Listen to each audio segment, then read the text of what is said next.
പെണ്ണെന്നും പൊന്നാണ് അവൾ മിന്നലഴക്, അവൾ മിന്നുമഴക്. നീയാണ് സ്വർണം, നിനക്കാണ് തിളക്കം. കർക്കിടകം പിറന്നതോടെ ക്ഷേത്രങ്ങളിൽ രാമായണ മാസാചരണത്തിന് തുടക്കമായി. വിശേഷാൽ പൂജകളും ഗജപൂജ, ആനയൂട്ട് ഉൾപ്പെടെയുള്ള പരിപാടികളും തുടങ്ങി. പട്ടാമ്പി പടിഞ്ഞാറേമഠം ശ്രീ ഗുരുവായൂരപ്പൻ ക്ഷേത്രത്തിൽ ഗജപൂജയും ആനയൂട്ടും ഭക്തി നിർഭരമായി. കർക്കിടകം പിറന്നതോടെ ക്ഷേത്രങ്ങളിൽ രാമായണ മാസാചരണത്തിന് തുടക്കം കുറിച്ചിരിക്കുകയാണ്. ഭക്തി നിർഭരമായ ചടങ്ങുകളാണ് രാമായണ മാസാചരണം ക്ഷേത്രങ്ങളിൽ നടത്തുന്നത്. പട്ടാമ്പി പടിഞ്ഞാറേമഠം ശ്രീ ഗുരുവായൂരപ്പൻ ക്ഷേത്രത്തിൽ രാമായണ മാസാചരണത്തിന് തുടക്കം കുറിച്ചു.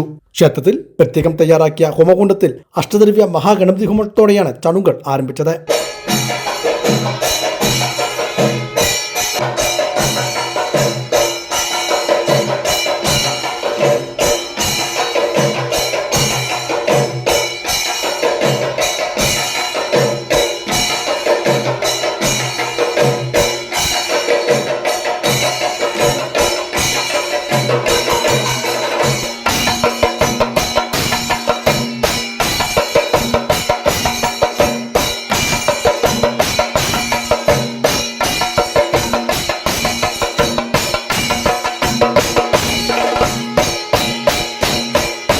ക്ഷേത്രം തന്ത്രിമാരായ ദിവാകരൻ നമ്പൂതിരിപ്പാട്, കാലടി പടിഞ്ഞാറടുത്ത് ശങ്കരൻ നമ്പൂതിരിപ്പാട് എന്നിവരുടെ മുഖ്യ കാർമ്മികത്വത്തിലായിരുന്നു ചടങ്ങുകൾ. നിരവധി വിശ്വാസികൾ ചടങ്ങുകളിൽ പങ്കെടുത്തു.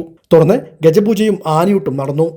പട്ടാമ്പി നാരായണീയ പാരായണ സമിതിയുടെ നേതൃത്വത്തിൽ രാമായണ പാരായണവും നടക്കുന്നുണ്ട്.